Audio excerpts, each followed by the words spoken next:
Welcome to another episode of the Cemetery Files with Kelly Schaefer. and Jay Hill. I got to go first this week. Yay! Yeah, you're up. So today is another great episode. Our guest today is Kara Phillip. Mm-hmm. She's a fantastic paranormal investigator and just an all around cool chick to talk to. So, first off, I want to just talk a little bit about our investigation we had at the theater, real quick, on Monday last Monday. Yeah, so it's up on YouTube. There's some things that have happened. It severely drained me. Yeah, me too. Yeah, and I think we're still feeling it. I had to work all week, so excuse me. It's been a long week. Mm-hmm. So I burnt myself at work, and then I cut off part of my finger. So I digress.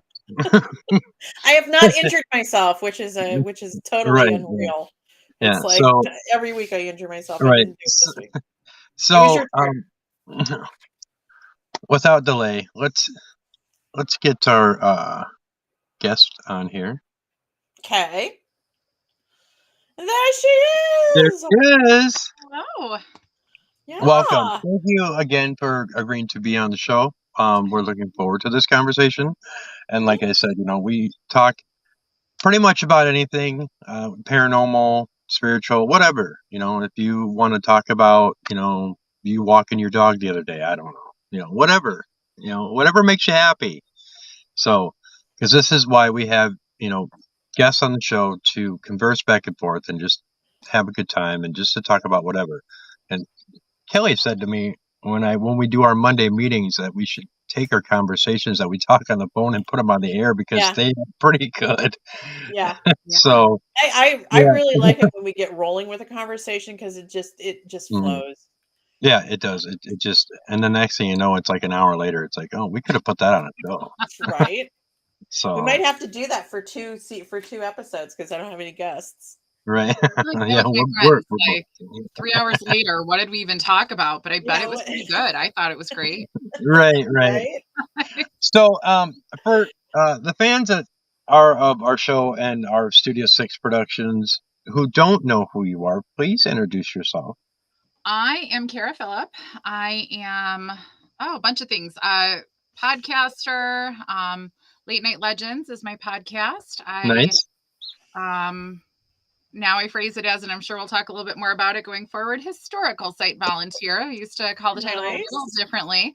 A paranormal investigator. My story is pretty tied, really especially to one place, which we'll kind of talk about. And now our new project, which I'm really excited about, is Hella Obscura. It's a bunch of my friends, all kind of getting together and meeting new friends, photography, urban exploration, paranormal, kind of where all of that meets in the middle. I have some amazing, some of my friends are some amazing photographers. That's how I'll phrase it. I was going to say amazing photography friends, which works too.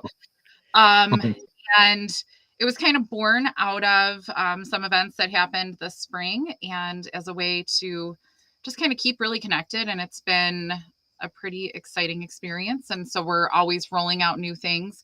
So stay tuned for new projects and, things with Hella Obscura. There's a very cool website, Facebook group, Facebook page, Instagram page. So that's what I do. Also in real life, not that this isn't real life, but 6 of my hours a week is taken up. I'm a critical care nurse. Wow. And I'm in school for my master's. So I'm a little busy. Yeah, just a little bit. Goodness. Holy cow. Yeah. Here, I thought my job was stressful. Wow. Yeah, now I'm tired again. Now I'm just going to have to go back to bed because now I'm tired. Right. So let me ask you. Oh, you go first. I'll let you go first last time, so you can go first this time. So what got you into the paranormal? What was your hook? One specific instance? I don't know. It's always been a part of me. I always thought it was normal. So I always just thought it was part of the world. my first, ghost story is the one that I don't remember. Our house was haunted. The house that my parents bought that we moved into when I was about 2. I'm an only child. They had one daughter, they never had more. And this man built this house. It was like a farmhouse at the time. Now it's a suburb, of Chicago, Right. but it was a farm back in its day. And he built the house, and his wife and his daughter lived there until his wife died. I don't know if she died in the house or in the hospital. I have no idea. And he and his daughter decided to move to Arizona then. And it was time to sell this house. As I remember it, there was, as the story was told to me, there was another couple kind of moving forward to buy the house. And then this man met my parents and me, and he said, it's them. They're buying the house. They're moving. Nice. And because I guess I reminded him of his daughter. Aww. I mean, when I was 2. So he felt like we should be there. And my mom would walk up the stairs at night and she would hear me like babbling, but also a voice talking back to me. Oh. And yeah, so the funny thing is, like, of course, now as an adult, I go, are you kidding me? Why wouldn't you, what did you do? Well, I just went into my room, went to sleep, the room's right next to each other. And, and so the way she explains it, like, she just never thought there was a threat, never thought there was anything wrong with it, didn't think anything of it. And what was she going to do? Right. Like, she, it was fine. She just never felt like it was bad. Because also come to find out, maybe the whole family, not my dad, my mom's side, we all think ghosts are pretty normal and we all kind of maybe see them and it's just part of normal. Yeah. Right. We don't really talk about it because I think it's just so normal. Right. And she goes, and I would remember the lot was empty. It was also, all part of the same lot. Now there's a house there. But originally when we moved in, the lot was empty next to us. And on summer nights when the window was open, she would hear like a group of men like sitting around a fire smoking and drinking and talking, wow. And nobody was there, there was nothing. And she just would go, oh, okay, and never thought anything of it. So I don't think, so like if you ask my mom, I think she'll say like, no, I don't have any ghost stories. I don't, because it's normal everyday life for her. It's just like, it's just kind of normal. Yeah. And so for me, that's how I always thought it was. It was just kind of normal. Right. What a blessing. As I got older, I didn't really see, so we're calling her Mrs. Bauer. That's who it was for sure. I didn't really see or hear her, talk to her like that I could remember as I got older. I just always knew she was there, and my mom, like, I think she was just kind of always in my room. My mom would call like my room it was just peaceful when you go in there. It just felt good. Mm-hmm. And that was her daughter's room. And I think she just kind of was like, oh, cool, you're here now. Thanks. So she would just hang out. And when I was about 12-ish, somewhere in there. I don't remember, exactly when, but I remember I had a giant desk with a giant desktop computer, because that was as good as it got then. Mm-hmm. And doing who knows what on the computer. What was there to do all those years ago? And probably something with AOL. And I saw her walk, like I saw, an apparition walk out. And who knows what we did on AOL, right? So I saw her walk out, walk behind me, and I could feel her like put her hands on my shoulders. And just kind of there. And it just felt like, I didn't hear it, but it just felt like goodbye. It just felt like she was like, okay, I'm going now. Right. And then she like walked out the door. So I don't know if her husband died. I don't know if she was like, well, you're like 12-ish. You're good. I'm not going to stick around for this part. Like, I don't know, why she left when she did. It was time, and it was time for her to leave. And she knew I'd be fine. It was just, I felt that. So again, normal to grow up with this, right? I grew up in the, south side of Chicago suburbs, and you grow up going to Bachelor's Grove. Well, you don't grow up. You spend your teenage years going to Bachelor's Grove. You do all these fun things. Everything's spooky. My family's all buried at Resurrection Cemetery. So of course you talk about Resurrection Mary constantly. All this stuff is just perfectly normal. Sleepovers are light as a feather, stiff as a board, Bloody Mary, all this stuff that I thought just everybody grew up like this, right? This was normal. What a great childhood. Ouija boards, Ouija boards were just like there, like just nobody thought anything of any of this. Watch horror movies all the time, all of that. So then I moved to West Michigan for college and stayed there for a while. It's not as all normal as I thought.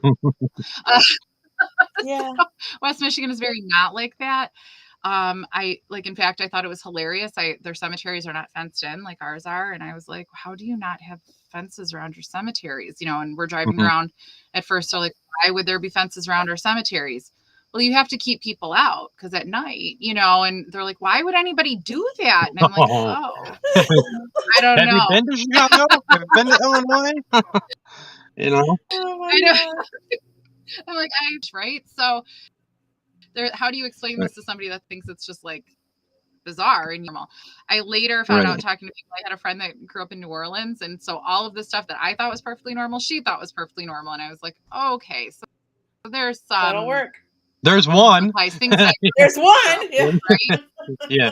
So this was all just normal, right? And so my whole life, kind of depending on where I was in my life, when I had little kids and I was busy and distracted, I was like not seeing or hearing ghosts, and I really didn't care if there were any, and Mhm. different stages of my life, I've been more open to things than others. And there was a nursing home I worked at right before I became a nurse that was like not a good fun haunted, like a real Yeah. like some things are fun and you get along with everything, and some things you're Mhm. just like terrified to walk down that hall, even during the day. Mhm. It's That like the was one of those. Grouchies come out. It was, Mhm. there was one hallway. We had to do rounds at night. I worked at night. So of course there was one hallway that we all found independent of each other. And we figured this out when we talked to each other, the people that worked at night. We found ways to not do rounds, but still like sign in where we had to not go down, one of the halls at night, or one of the halls we would go down, but we would run through, like, and just kind of close your eyes and just like, ugh, anything could have been happening around us. We weren't going to notice because it felt bad. And there's definitely like, there's one room that had cool stories. That's its own story. So, but I could tell that later. But then I became a nurse and I went straight into critical care, and I stopped seeing anything altogether. And Oh, Really? I didn't that's think, interesting. seeing, hearing, feeling, and I never really thought too hard about it because again, I was busy, right? Like I still had little kids, and I was busy. This whole new career, just finished school, all this stuff to do, and I never thought too hard about it. Come to find out, some nurses that I've worked with who have the ability to see, hear, feel, they go, you know what? Me too. So I think sometimes we go into situations where maybe we're around death pretty constantly and we don't need to actually see more. One of my best friends said to me one day, it was so, I thought it was so cute. He very genuinely said, I bet you've been there when somebody's died, at least maybe once. And I go, once, maybe. That's like all the time. So it's just, I like giggle because he was just very genuinely like, oh, I can see you would close off to that. And I'm like, yeah, all the time. So, so I think in the capacity, like at work, I just don't want, I like, at this point, I think it's not even it's never intentional. I'm You just not. separate yourself. Yeah, I'm just not going to see. I don't need to like quite know. Right. Right. I to this day, like I don't know if like when people are dying and they're still kind of with it, able to, with it is maybe a strong word, able to talk, able to interact. Though there's always a man in the corner. If you didn't know, there's always a man in the corner. Yeah. There's certain things there that people all will say pretty consistently. And it's funny, there was, for a long time, I wouldn't turn around. I wouldn't look at that corner. I'm like, I don't need to see it. And don't need to see it. Nope. Now I do. Now I'm like, show me. And I did say it recently, funny, like I thought it was hilarious. I think most people would think it was creepy. I did. I turned around and looked and I go, I don't see the man. I believe you do, but I don't see him. Oh, you'll see him one day, she said. I was like, oh wow. Wow. I was like, I love you so now much. I'm going to be looking for the man in the corner if I'm There's ever in always that a man in the corner. situation. He's always, and it's not like just somewhere in the room. It's always a corner. You like, it always. So that's just a little interesting. So I think I just don't want to see that stuff, right? And that even comes back to there was a room with a whole story with a man in the corner at that nursing home that between residents, things happened. Residents would tell the same stories. So I think honestly, it was like right after that I was like, I don't need to see anything because It might not be meant for us to see story. that at that point. Yeah, and I think I'm not supposed to see the man in the corner You're because not I'll see him one supposed to. day, she says. You know, one day I will. Right. And I really hope when that day comes, I'm like, hey, everybody, I get to There's a guy in the corner. that corner. And I hope I appreciate it, you know, like I hope because I've heard so much about you. I've heard hello. Are you the one for everybody? You know, I hope I'm able, like at that point, to just kind of on It's the some Santa level Claus be of like, death. okay, Yeah. yeah, like, okay. It's going to Yeah. happen no matter what. And this patient assured me of it, you know, that I'm going to meet him. So like, okay, now it's time. And I hope I can appreciate that. And, you know, I don't know. I think about that a lot. So that's, you know, so as far as the paranormal, it's kind of just been woven through my life. And Right. there's always been things that I've seen or heard, and I would just go, that was weird. And I just wouldn't think that much of it. Or even honestly, Right. sometimes at work when there's like a closed unit and I walk through, which is so rare because it's usually so busy, there are times that like something will happen and I'm like, oh, I saw that. You know, like Yeah. just like quiet enough or just Keep walking. Keep walking. Keep walking. enough. You know, and there's Yeah. people, it's loud, there's sounds, there's lights, there's stuff. But when it's just kind of dim and nobody's there and you walk through it for a shortcut, there's Yeah. stuff, you know, I see things and I'm like, I'm not doing this today, right now, here. Right. Yeah. You know, I think I'm just like not interested in that kind of interaction at that moment. So, Yeah.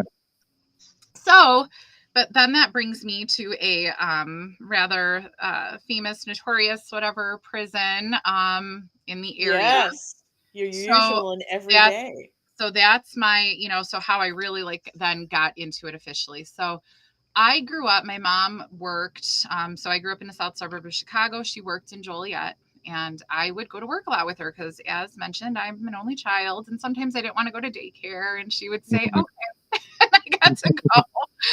So I was really lucky that I got to do things like that. And so instead of daycare with kids and playing, I went to an office and helped clean, and I loved that so much more. So while that was weird, but we did cool things too, you know, when during the day, like for lunch, we would do something fun. So we would always though pass the Joliet Penitentiary when it was in operation. Oh yeah. So it officially like really, well, people kind of lingered for a little past, but 2002 is when it closed. So we were doing this like in the early 90s, late 80s that we would be driving by when it was in full swing. We also lived pretty near one of the courthouses, and the buses bringing people from the courthouse to the prison would take the same route we would take through. Chicago has all its forest preserves, so we would take forest preserves all the way out, and they would too, and we would end up kind of following the buses or being not too far away from them the whole way. So I grew up pretty fascinated with the concept that there are these people on these buses and what did they do, what's going on. And then if any of you have ever been to Joliet Prison, it's a castle. It was the administration building is the same architect as the water tower place in Chicago, in downtown Chicago. It's beautiful. If you like that kind of thing, not everybody does. I'm obsessed with it. It's made of Joliet limestone. It's beautiful. So everything is around here. I live really close, and my cellar is, I have a house that was built in 1886. My cellar is built out of this Joliet limestone, and we find it in our backyard all the time. So a lot of our landscaping is the same. But so it's this gorgeous, like yellow limestone, and it's epic. It was built by prisoners actually quarried across the street. So there's, you know, quarries, water-filled quarries now where they dug it all out of. So it is just massive and imposing. And it always just tripped me out that we would see, so there's a women's side where there's, you know, they would do processing, and then there's the big side. And it would just fascinate me to no end that suddenly you go from like, we're driving down forest preserves, we don't even have to turn, right? Like you're just driving down this road, you're going through forest preserves, now you're going through a cute little town of Lockport, very close, you know, just this little tiny town at the time. And then all of a sudden there's a castle. Like what is going on? And then you're in downtown Joliet, just boop, you know, like it's just crazy. This prison, don't pick up hitchhikers, you know, all these signs literally like feet from this major road, you know, like you know, now when you pass prisons, when they're built now, they are way off the beaten path. You'll see them at a distance. This is right in the center of it. So, and honestly, at the time, I didn't even know about Blues Brothers or anything. It was just that maybe I watched it, but I made no connection, whatever. So this amazing thing. I just now made the connection. So yeah. No, it's the beginning scenes. There's, millions of pictures taken at that Sallyport. So and we would watch these buses pull in for pressing into the Sallyport across the street. You would watch people get out like in their handcuffs and the guards. And I'm like so tripped out. There's guards in the towers. I'm so tripped out that we're just driving to work. What is going on? So it always fascinated me. And it's just these high walls and it's just so cool. It was, built like we kind of say, like it's older than sliced bread, older than peanut butter. Like when you think about stuff, sliced bread, like even peanut butter, so old and so imposing, and there's so many stories there. So it always just fascinated me. So then it was closed, and then they filmed Prison Break. My mom still worked in Joliet as all that was happening, and people just went wild that Prison Break was being filmed there, and so it was always just kind of part of like my story, at least on the periphery, and I always was kind of fascinated. And I moved really close. I only live about 3.5 miles away now. Just coincidentally, never thought I would end up living, so close to it. And that was definitely not a thought as we bought our house. But there was fires one day, not long after we moved in, people set fire to some of the buildings. And so the way the agreement was when Department of Corrections walked away from it, they walked away. They literally left everything. Keys were there. Everything was there. They took the guns. Like the guns didn't get left behind. But right. Everything was just there. So the armory was empty, but that was about it. The only people that had access was Illinois Department of Corrections. If anything happened, fortunately, I'll phrase it that way, have another state prison very close by. So they would have to come across a bridge. It's very close. Like you can kind of almost see them from each other if you stood just right to the high point. But to drive, it's kind of far. It takes a minute because there's one bridge and whatever, So if anything happened, nobody was getting in to fix this situation. So the buildings burned, and they burned. We were like, I was, at our house, and I was like, I was like, I think that's the prison. It was, and it just burned. The Joliet Fire Department did an amazing job. They were literally putting blankets over the barbed wire to try to climb over to get things inside because nobody could come fast enough to open the door. And even then, the thing that they needed open to get everything in didn't open anymore, so time. So it was horrible. And these buildings really, really burned. And so it was kind of after that, the state and the city, everybody was inspired to do something. You can't just have this, abandoned space. Right. That people are breaking into, setting fires, like you can't live like that anymore. Something had to be done. And the city really stepped up and worked in conjunction with different groups, including a local museum. So and things started to happen. So the initial tours through another company, I was there with that first group of tours. I still I kind of giggle when I see like the pictures that I took, just, like the stuff I was so excited about. It was just so excited to be inside the walls. It was raining that night and I didn't care. I just fell in love with it. And I just knew, I was like, I'm like supposed to be here, and fortunately not as a prisoner, but supposed fortunately, to be here. Felt like I was at home. And I honestly, that first night in the rain, I just said, whatever like kind of called to me all that time, it was where I was supposed to be. And kind of everybody, like all my friends, that I volunteered with or some that work there, have the same story. Like just for some reason it called to them. And we one day we were talking, we're like, I think we're supposed to have ended up here. I think something bigger than us made sure we did. Something called us here. So then I found out they started having volunteer days, and I went to one thinking I was just going to go in one time during the day and help out. And then I found out that there's this group of people that just started showing up every Saturday, and I became part of that because I was like, I will be here every Saturday. Yeah. So, 5 years of Saturdays is what we did. Really cleaning. We opened up galleries so people could, go on tours. And one of our amazing volunteers, Rob, he has been in the paranormal community for a very long time, like decades. Like he'll, you go to a Paracon with him or you see somebody, he's like, oh, I had a group with them 30 years ago. And you're like, oh my God, like so he's, and kind of like all of the, the OGs, he'll be like, oh yeah, I would do stuff with them. I'm like, oh my God. so because of that and just, there was the interest at the place. We had him, and it was just the right thing to do. The paranormal tours started. And that's really when I just started, honestly, I was like, I like ghost things. This is cool. And I want to be here at night and I want to help out. I want to do anything I can to help out. So still volunteering. I would go Saturday mornings and Saturday nights, you know, and volunteer and help out and run the tours, or help run the tours. It was Rob that ran them.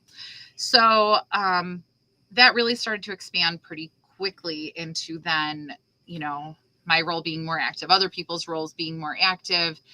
And the tours got bigger, rentals got bigger, you know, and all the amazing people we got to meet and all the amazing interactions we got to have. So, so that all just, you know, so my, you know, paranormal home is there. That's where the start really happened. And, you know, people say, well, have you gone here or there? No, I was there every Saturday at the prison.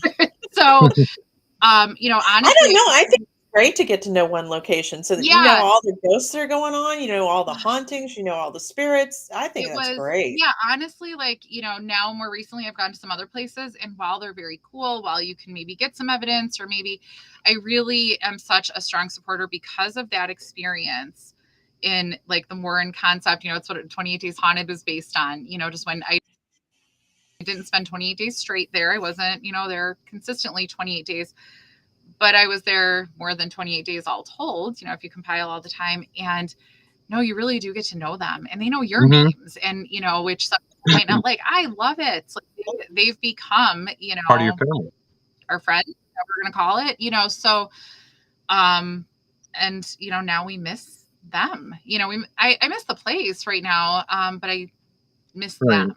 And when I go to other places, honestly, like a group of us just went to Indiana State Sanatorium with Chris Fleming. And it was cool. It was so fun to really explore a new place. You know, we say with the prison, we know where every like nook and cranny and crack is. So, I mean, that's maybe not as exciting anymore.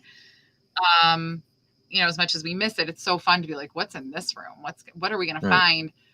But you don't know any of the secrets there. You know, and I was talking to some of the guides there at the sanatorium, and they're like, oh, well, when you go to this place, and if I say this, or, you know, this will happen.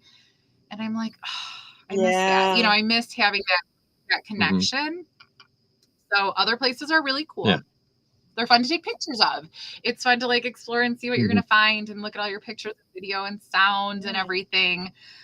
But it's not home, you know, so but still we're exploring all of our new adventures. Let me ask you now, there has been some changes to the Joliet prison, and so I've heard about it. I've been invited, but it's just been a while since I've been, you know, been able to do anything. So I've always wanted to go, but as of late, some things have happened.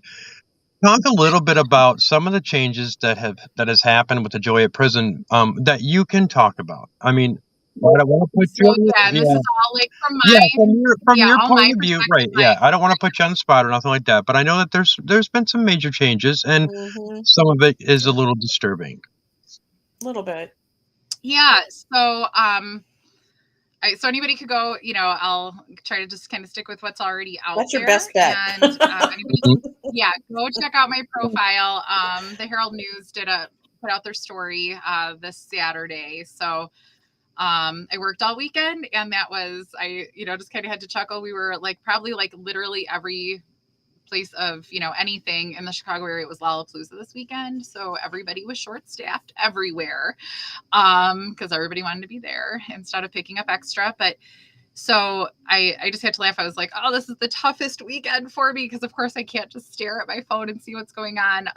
So I was at work all weekend, but Saturday morning the story came out on the Herald News talking about basically the summary is a suspension of all the volunteers initially, by not even direct email, just kind of a memo that sort of went out to one person who then distributed it, with no real reasons given, no communication. Everybody was told like not to talk to us. We were told we couldn't talk. We were, you know, everybody was like really scared. All we wanted to do was get back in there, and we had no idea what was happening.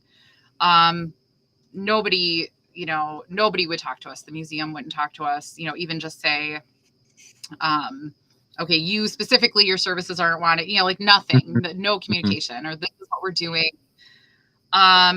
There were a few kind of pivotal moments going on. Like there was an election in town, there were things happening, and we're like, oh, surely after that they'll talk to us, surely.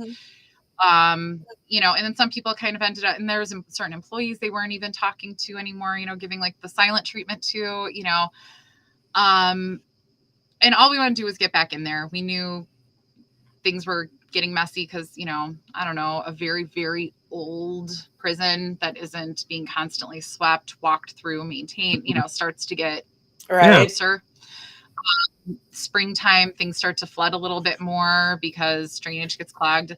You probably know as you go into like some of these places, paint just peels from these walls and just chips off. Yeah. It's amazing that lead paint does that. Like, paint really, has a time of it and gets into drains really easily. And because that's where water runs slow and then it's clogged. So, just all these things were like, all we want to do is go back there and start, cleaning and doing what we do and hanging out with our friends, like really. So, so we did good. We didn't say things out loud. We didn't talk about it. We didn't anything. There is, then started to come out things that commentary on the museum they didn't care for, as there was no communication, eventually resulting in no further communication, termination ban emails, just in a memo to everybody that was then banned. So eventually a couple of volunteers, were told they could come back. So all in all, it was 5 volunteers and I think 7, there's 13 total. I think 5 volunteers and 8 employees over a pretty short span of time were terminated and a good chunk banned from the site. And with a lot of accusations, like some pretty big accusations that are just not true. So, in no way to say anything. And including one employee was very, really kind of, assaulted, it's in the article, the director kind of assembled an audience of other employees into the gift shop, called her in off of a tour and proceeded to just scream at her while she was just sobbing, telling her she has to leave or she'll be arrested. But somebody was blocking the door so that she couldn't actually leave and was saying, no, I can't move. I'm going to stay here. Wow. So definitely like a verbal assault. There was another employee that tried to get her out, tried to say, let her leave. She was fired actually shortly thereafter for trying to get this person out of that situation. So it wasn't good enough to just fire her, but also a whole lot more. So that's all in the article, check that out. So then more, and then kind of, then the next step. So Dave Schrader, definitely one of our friends. For those who don't know who Dave Schrader is, he is he was one of the team members on Paranormal. He's a host for Paranormal 60, plus the fact that he also was on the Holzer Files. He's had his face out there. He's been out there for a while, so he knows all the ins and outs, and especially of the Joliet prison. So, not to interrupt you. Sorry, I just wanted to get that. Yeah, no, good side note. Definitely private investigations and everything there. And we were so, even during the suspension, he had a tour and, some of us even bought tickets to go, just be with him and be able to help out because we always helped on his tours. We're always a part of it. And we, to be able to support him and make it a better experience for the guests, because in the end, that's all that matters. We want the place to stay alive, and we want, the guests to have a good experience and really, and his guests, especially too. But so, he, and you can catch his video on Paranormal 60, his YouTube, his Twitter, his everything. And, I've shared it too, on Twitter and Facebook, I think. Anyway, so he put out a video. So there's, plenty of comments. It's really interesting. A lot of former employees coming out, having had similar experiences, working there. So, but kind of really in the end, while I'm sad to not be there, I'm sad for my friends to not be there. And I really do miss especially the spirits there, but, because I could see my friends otherwise, I can, go to other cool places, and I miss the building and I miss being able to preserve it. But I really do miss, I always, it's even funny to me as I'm like part of this world. I'm like, I miss those friends, and like, and we don't always know their names or who they are or whatever, but they do like interact with us. We see them. There's consistent, interaction, and so we miss that. And, and we know they like us too. We know, like, when I went back in May for Dave's tour, I had been gone for a couple months. That was my longest time. I walked into death row and I could just see, like, it was just like not, when it was just kind of like the light was different, like a ball of like energy. And it just felt like I just walked in and I saw it and I was like, I'm going to walk into this. And I walked into it and I could just like feel it all around me. And it was just like, it felt like you're here, and it was two of us that were up there and we both a ball of happiness. Like it was just, you're That's here. awesome. And it was just so cool. And there's some areas that you don't feel quite as, like they're so happy about you, there's different, it's a huge site, but like just for that, and death row, I always say is my favorite. It's where I always ask people, where would you spend the night if you had to spend the night? Like if you had to sleep there, and you could factor in a lot of different factors, but I would always choose death row. So so it's my favorite. And I was like, oh, so I do miss all of that. But I think there's a lot of things that are most disturbing about all of it. But what really makes me also extra sad, they've discontinued paranormal. They're not going to deal with anything paranormal. They're not doing anything paranormal? That's just... There's one tour left on the books that I really hope gets to happen. That we know of. So one of a local investigator who actually has been a local. He's local. He's been involved. He is makes great, documentaries, really puts out a lot of great content. They're Blood Moon Paranormal. You should follow him. But he had a rental coming up and it was canceled. They told him, nope, we're just not doing that. They initially tried to like cite safety. And then they said, actually, he's like, come on, we're not gonna like, what? Yes, things are not the safest there in all the buildings. Things have to be done for them, but you don't have to go in those buildings, right? Like you could see place. There's a lot of buildings. And then they said, no, we're not doing any more paranormal. And they're not answering. That is really a shame because that was a good source for data and information on the paranormal. That is just... that's a loss to the community. And I think a lot of it, from what I'm gathering too, and doing a little bit of the research on it myself, it's a lot of it has to do with politics. And a lot of it is, that's kind of what it comes down to, which is sad because to me, politics and paranormal don't mix. No. And I think, really when you look at like all these places, so many of them have like OSR has its story, Waverly Hills has its story. I mean, like, right. So many people have their story, to kind of get them to where they need to be. So I'm hoping this is just kind of a rough spot on the prison's journey to being able to be around for a long time. Have they started any kind of grassroots to try and change the city's mind or anything like that? Is there any kind of events that are planned at protest or? No, I mean, we don't know. Like at this point, anything we can do. At this point, it's like out of our hands. It's kind of public opinion. We don't really know. Well, to be honest with you, but to be honest with you, when she was talking about, even the type of protest, I mean, that prison has been a part of the paranormal for a while now in that sense. And everybody's talked about it. Everybody knows Joliet Prison. Everybody, raves about, the museum and, going through the walkthroughs and doing all that stuff. I think that you might be surprised to see that there was some type of grassroots or some type of protest, something that would get the community behind it, just because of the fact that it is a great history and location. You know what I mean? So I would not seriously throw that under the bus, so to speak. I think that if anybody's listening, that I think there's traction for that.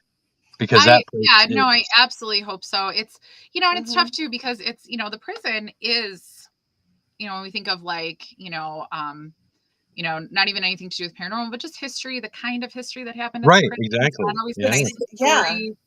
Yeah. Everybody kind of has, different, and it's when you interpret history and how you're going to handle it, that's Hmm. always, can be a Right. little difficult, right? So, Hmm. but then you have amazing places like Gettysburg that they can respect both like that history and that Mhm. the value of the actual history and the horrible things that happen there, like and all the death and Right. everything, but also can like respect that there's, also present day in the paranormal community that does respect all of this.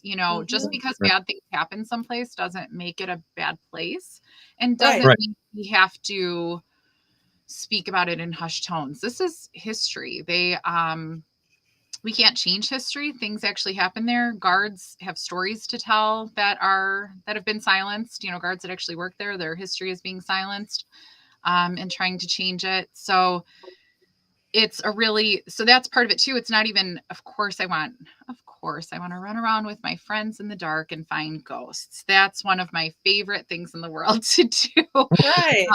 But also its history is so important and so much of that's being silenced. So And much of to that, be appreciated that history. Well, yeah. I've said all along that the paranormal and history go hand in hand, Oh my period. God. The end. I Yeah. mean, I I first fell in love with history and then I discovered ghosts. Yes. So, and I Mhm. think we talk so much. I mean, I even think like with the prison, just even the story of Odette, she's, a really big story. In the prison's history. She was murdered there. She was a warden's wife.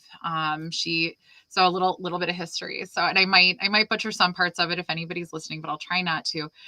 She's originally from New Orleans, singer, wonderful. They met when Warden Allen was he's a famous prison reformer. He wasn't there to make prisons worse. He wanted to make them a better place. So that's part of the history. This prison was part of the history of prison reform. And so he met her when he was at a conference in New Orleans. This is a very long time ago. And she moved up here. They got married. She was the songbird of Joliet. It's something beautiful, Very and that's not a cool. beautiful like term, but like so she was well known in Joliet then, and she was the warden's wife. They lived in because that administration building in its day was just decadent and gorgeous and marble. And so they lived there. The wardens lived there for a really long time. And they would have, and she was, well loved and famous in Joliet, but she was most importantly well loved and famous with the inmates. She would go through singing to them. Hmm. And they loved her. They also in the administrative building or the warden's housing, they had prisoners that were good that would come, help them out in the house. So that was their work. Instead of working in the mattress factory or whatever, their work would be helping in the house. So she had a really good, honoree, I think Rapport.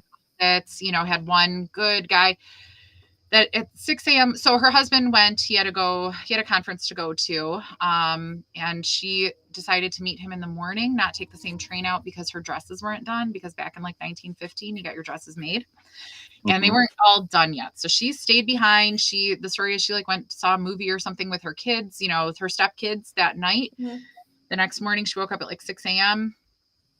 ish. She told her honoree, the inmate, you know what, get me at 9:30. By 9, before 9:30, I think like by 9, there was smoke coming from her bedroom.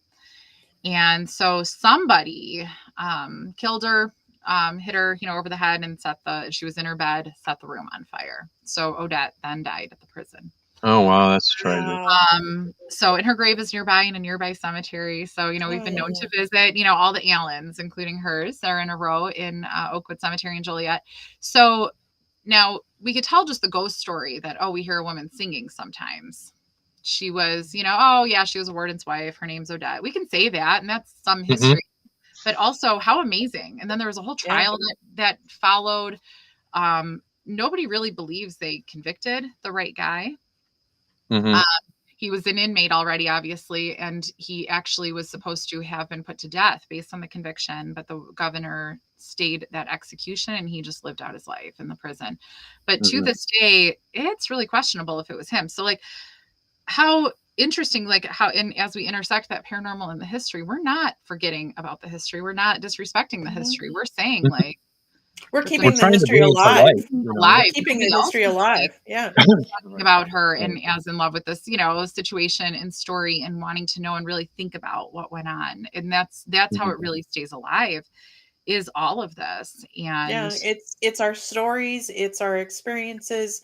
When they've been repeated by somebody who has heard them, it keeps us Mhm. alive. It does. I Right. mean, right, Right. the saying of the last time, you die twice when the last time someone says your name and she's, Right. Exactly. and Yeah. Yeah. and Yeah. in that prison and in the paranormal and in just the history of it, she stays alive. And there's so many horrible things that happen in those walls that we still talk about to keep it alive and remember we Mhm. can't do that again. So Right. Right. Yeah, even if history history's isn't there to horrible, change, it's there to yeah. learn from. You don't Right. change Right. the lesson, you learn Right. from it. Right.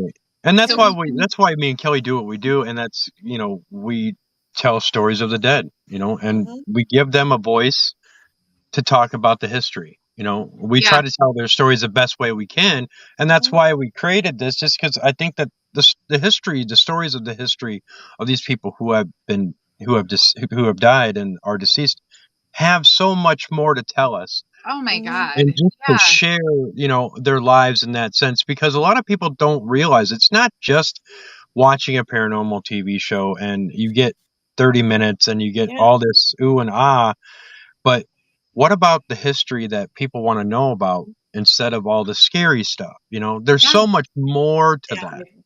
I don't do the Now scary stuff anymore. with you, Kara, do you have a personal experience in that prison that you can Oh my that goodness. that would that I mean that would be that would make my our listeners kind of like, oh wow. Okay, I'm gonna talk about because the whole night made me say, oh wow. But like in a delightful way. I have, like stories and or I heard this one time, like uh, you know, so I think so Dave Schrader, that like that last night that we were there for his tour, it was 2 nights, he does the 2 night things. So we're there the second night. Um, so it is normal when at this prison, EVP, sure, but like direct voice phenomenon, direct noise phenomenon. You hear things all the time, footprints all the time, doppelgangers, but usually historically just voices. So many of our friends, including that Rob that would do the tours, it is not unusual to hear Rob saying something, and it is not Rob. No. Yeah. And, so that's happened with a lot of us. A lot of times it would kind of center around the basement, like a visitor center or basement of the administration building is where we kind of realize most of them kind of trying to draw us down there. Mhm. It's not real safe there since a lot of the collapse, but so we don't know if it's trying to draw us to like stick around with them forever or if it's trying to just, that's where they are. Mhm. So doppelgangers are a pretty normal thing, but it was always just voice. Mhm. It's always been really normal to like see clear shadows leaning on the galleries looking down. It would be, Mhm. there's a lot of things that got so normal that we didn't say, oh, Mhm. so one night we said, oh, it was that second night of Dave Schrader and Jane Pittman's recent tour in May. And a group of us were there. And you go, when you go on these big tours, you go in groups, right? And you rotate Mhm. spots. So Mhm. we were outside of the hospital. It was a hot night. The hospital was a little steamy. I didn't want to, I just, at that moment, it was just kind of like too much. Like it was just like a lot. And I just needed to not be like in a space with a lot of people. So a bunch of us kind of sat outside on a bench right outside the hospital. So we're pretty far away and you'd have to be there as I'm describing these things, but you have a clear visual from there to see the school. School and chapel are one building. And we were watching just across the yard and we see the school and the chapel were locked. We decided that we would not be going in there because it's not that eventful usually. Sometimes it is. And so it's kind of hit or miss, but it's hit or really, really miss. So Mhm. it was just not part of the tour that night. And it's not that like visually interesting. So everybody was like, you know what? No. So it was locked. Nobody was going to be in there. We were looking down and we saw a bunch of flashlights, like 5 flashlights, like real flashlights, not just like dim points. I've Right. Right. seen dim points. flashlights, you know, that you're like, I think that was a flashlight from 50 years ago, you know, like flashlights. And we're like, honestly, we're so, I laugh because we're like, who is in there? Like who, you know, and honestly, like we kind of said, well, you know what? We paid to be here tonight. We're just kind of helping out Dave. We're not officially in charge of keeping anything secured. We're across the yard. It's obviously somebody with a key. We're just going to sit here, you know, and we're like, they're not supposed to be there, you know, and kind of forgot that that even happened. Mm-hmm. Then, you know, we move on with our night. Now we're at another spot. I get a text from Christine, who was with Shane's group, and she goes, where's Rob? I was with Rob, our friend. I go, he's sitting right next to me. She goes, no, we see him up on the gallery. He's leaning over. He's looking at us. And they knew that he wasn't there, and they knew that he wouldn't be up there. Like, it didn't feel like it was him. And he obviously, if he was Rob, he would have said hi, Mm-hmm. you know, or he would have laughed or said something, you know, like something. And he wasn't saying, he was just looking. And then he was gone, you know, and I was like, nope. Like, and I have a selfie I took with him, like, nope, right here with me. Haha, you know, like, because at that point they weren't saying we saw Rob. And so her and Shane saw Rob standing there, and we were like, that's okay. We've heard him talk a lot. We've heard a lot of our friends talk, right, you know, and try to, you know, do something. We've never seen like a full body doppelganger. Right. So I have. That was something, you know, that was, you know, so we were like, oh, well, they're expanding their repertoire now. Right. Okay, cool. You know, so we weren't really freaked out. We just thought, we're like, that's really cool, you know, right. So, and everybody says you should be scared of doppelgangers. I mean, so we're like, no, this is great. So, because we like know them, we feel good about this.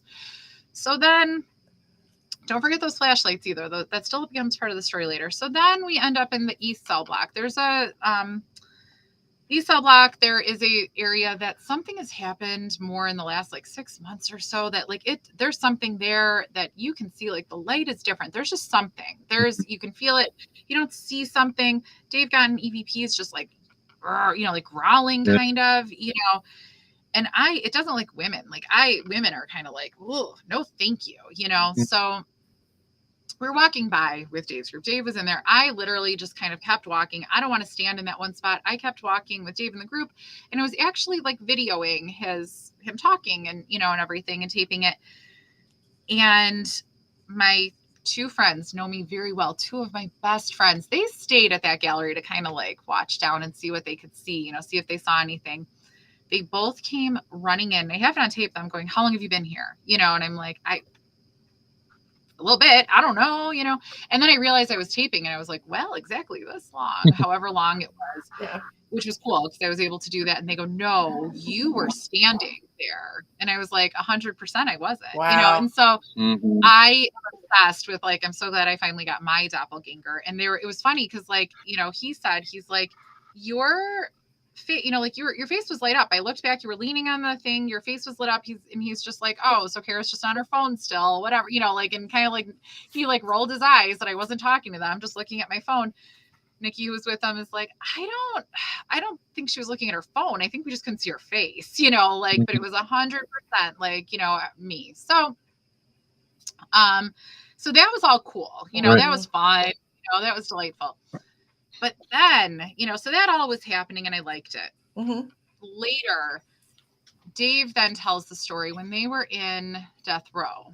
They heard a direct voice phenomenon that actually he played on his show, and somebody got it on tape, like just on accident because they were recording him.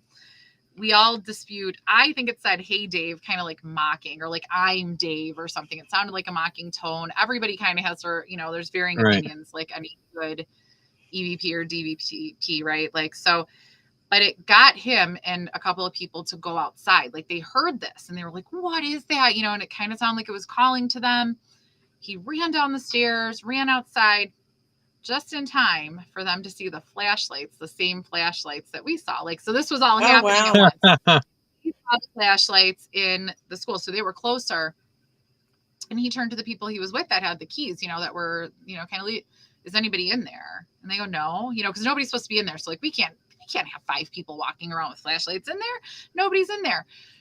So he goes with a couple of people and, you know, one other person, because it was 2 flashlights, one other person, they unlock it, they go check it out. And we saw the 5 flashlights, you know, go later, not too much later, but a little later, we did see sitting on the bench 2 flashlights go and 2 flashlights walk back. And that was Dave and whoever was with him. I forgot who. And they never found anybody in there. It was totally secure, totally locked. Nobody was in there. So it was so not only did we have like cool doppelganger stuff happening, you know, kind of all night, like it was just hopping, you know, like there was just cool stuff all night happening, but like we got our doppelgangers, you know, like in full body. That was cool. But then so many of us saw those flashlights and all said, what? And like in different areas, it wasn't just meant for me to see or, you know, somebody else to see. Everybody that happened to be looking at that time saw it, but really, like, I think it called Dave down, be like, hey, come look at this. Check it out. Look what I got going on. Look what's happening. Yeah. Look what we discovered to do. Just in time for him to get down there, all of this was happening. How cool. Right. So that was probably, and then like later he's like, and then we saw, I was like, shut up, you know, like how cool, you know, because I was like, and then we saw, but we really, and we just all thought it was like somebody being ridiculous. Like, you're not supposed to be in there. Right. You know, like. That's amazing. It was so cool that like all of that came together. And so that's my like, because I could tell you, oh, I saw a shadow, I saw somebody leaning, or you know, it's all true. And I heard this, but I just thought that was the coolest thing that so many people, so many different people saw the same big things, like the energy it would take to have those. And again, like I've seen points of light that I'm like, I think that's somebody walking with a flashlight a long time ago. You know, but no flashlight. Right. It was just so cool. And the thing with the doppelgangers too, I mean, from my understanding too, I mean, I've met some people that I was called upon a home investigation a long time ago where there was a doppelganger of her grandson, this grandmother, and he never said a word. He ignored her, but walked right out the door, and he was in the back bedroom, and I think from my understanding, they either you're going to be able to say something in the same voice or you're going to be able to look like I don't think that they can do both. And I don't know. So I don't think they can do both either.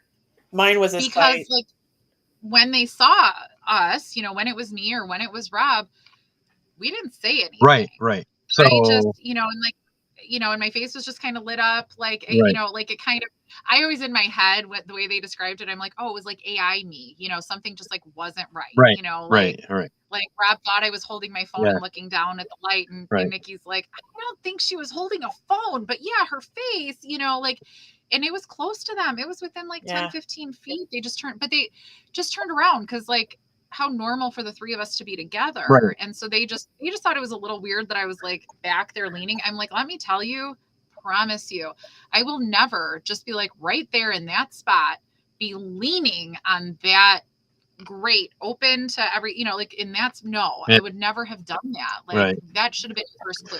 But I was like super like foot up, just hanging out. Right. It would have been, but it would have been cool if they would have said, I see you, doppelganger.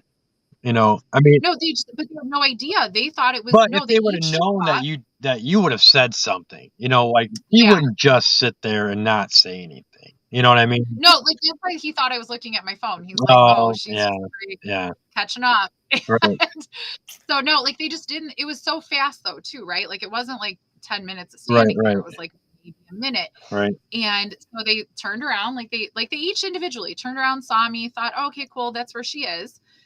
And then they looked back, you know, down the gallery, and then they turned around again and they said, okay, she couldn't have moved that fast. You know, like that was their clue. Like I was just gone and I didn't say anything. Like it was moments. And then when they ran in, like it was so, I mean, it was comical. Like I don't see them get, like usually I'm the one that runs. I'm the one in the group that runs. Like I can't help it. Nikki will say to me, you know, running doesn't change what happens here. Like they can move fast. Or be someplace else. And I'm like, and I'll literally be like, as I'm jogging down something, I'll be like, I know this, but I'm running right now.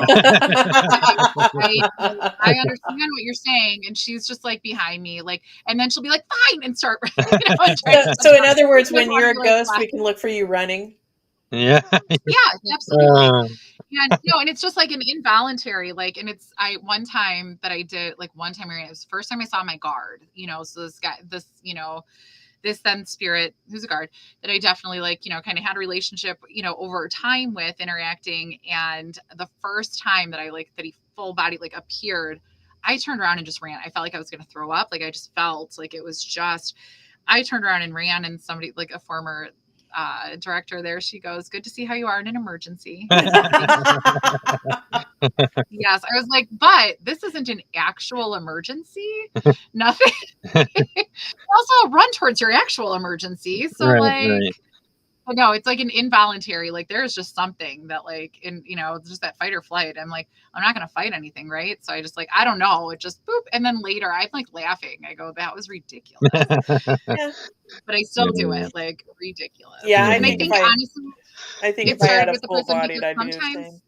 Yeah, no, and honestly though, this site was abandoned for a long time, and I would always say like I was more worried about like actual people. What if somebody was hiding somewhere and I hear this noise? So I think there was one time that it probably was a ghost, honestly, but I will go to my dying day saying I have no idea. I still think it might have been a person. I think it probably was a ghost. I don't know.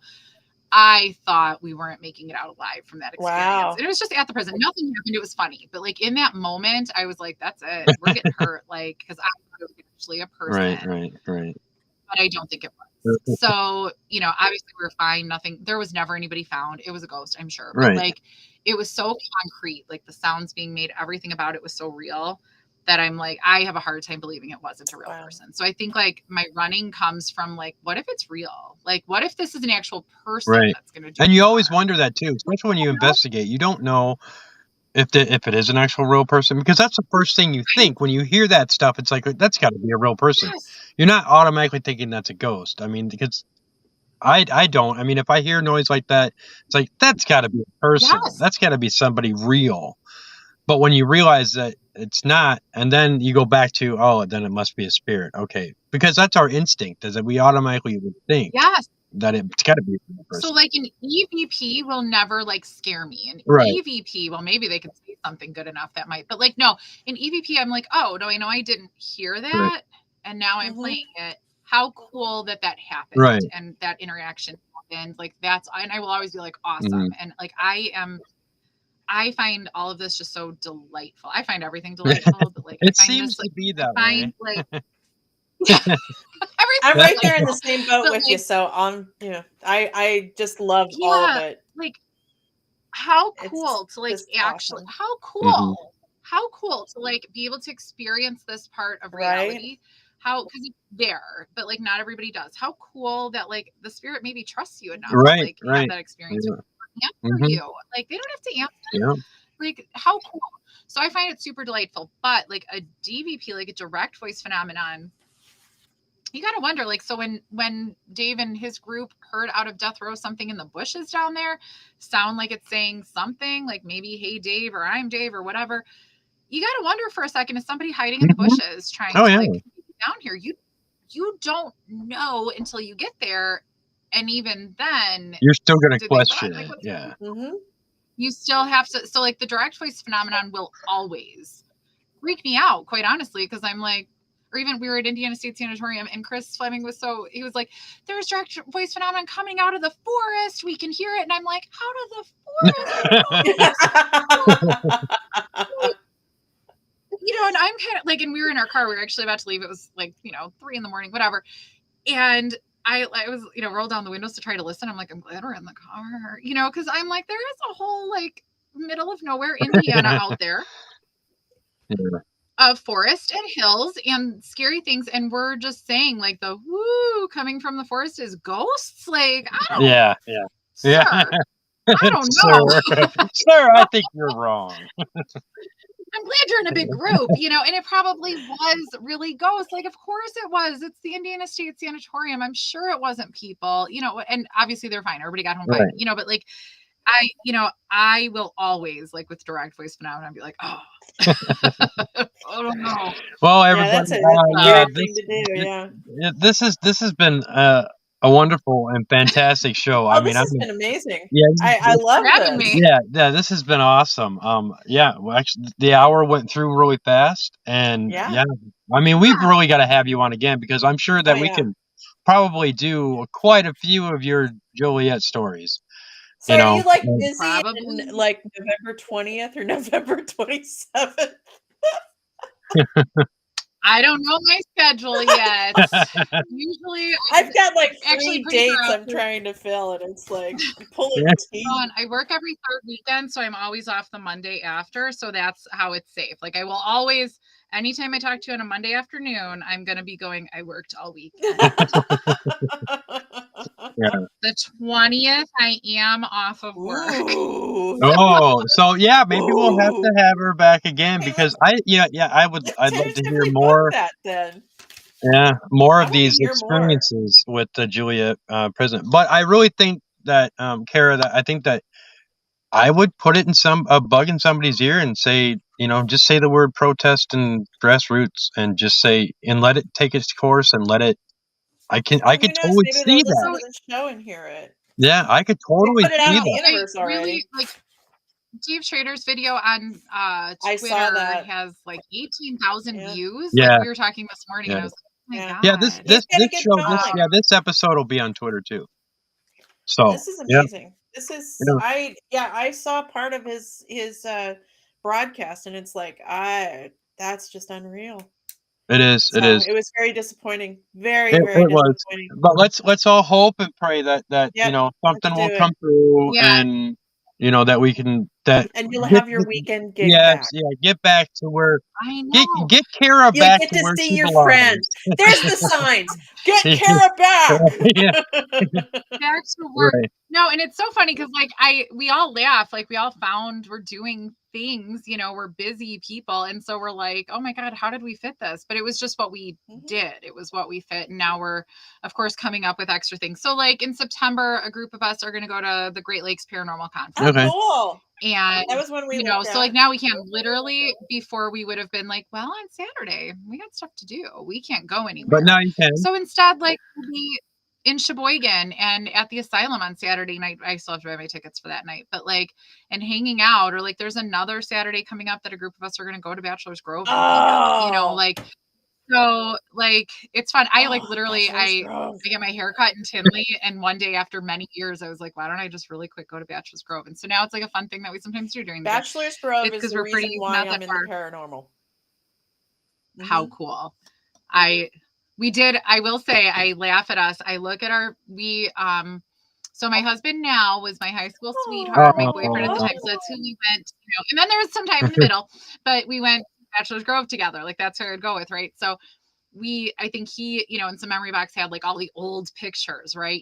The actual pictures that you take with like disposable cameras and other Film cameras pictures. when you're a teenager, real film pictures. So we always remembered, because there wasn't all that internet, right? A long time ago. So the same lens flare that everybody had that they thought were ghosts, we have on those pictures. Like we look at them now and we're like, those maybe aren't the ghosts we thought they were, but it was fun. Right. We thought we have pictures of ghosts, and now we look like no, you really don't. we're good. Yeah. Maybe not ghosts, but they are cute pictures of us. Yeah. I want that. 20 years. I want that. Like 25 years ago, I want a pictures built-in are really partner. cute. Yeah, right. Yeah, it's not even honestly, he like sometimes kind of goes for the ride or whatever. He's more into like the hella obscure stuff, like the building stuff up and everything. He's like sometimes when I'll talk to my friends for 2 hours a night, he's like better them than me. He's like good. She's back in he her likes office kind of more the doing exploring. Yeah, he likes the exploring and other fun I stuff. love It's it. he even likes to support my all of my friends. He's like, stay together, all of you. Aw, that's cool.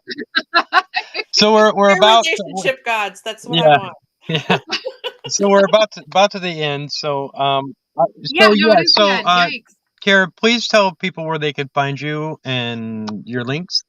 You can find me probably the easiest is Facebook, Kara Phillip, or Instagram, it's Kara__Phillip. But even really easy, and then you can link to everything, is hellaobscura.com, or on all the socials, HELLA Obscura, Obscura, and Late Night Legends podcast. Nice. We have fun guests all summer. So that's Monday nights we live stream and release on Thursdays. Nice. Very cool. Well, we want to thank you again for Yes, making thank this you so much. hour and a little bit a memorable one. So much fun. Thank Yes, you. It was yes, fun. this has been a lot of fun. And like I said, I mean, it's the information and all the history and the stories of the where we at. histories that Yeah. It's just this is why we do this. I mean, unreal. this is Yeah. just Yeah. you know, enthralling for everybody, and I love it. So, want to thank you again. We want to thank everybody. Everybody can find us on everywhere you get your podcast, as well as Facebook, Parapost, Twitter, and YouTube. Wherever else.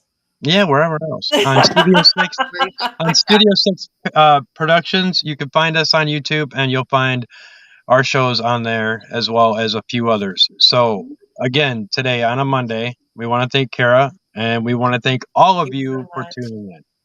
Yeah. See you later.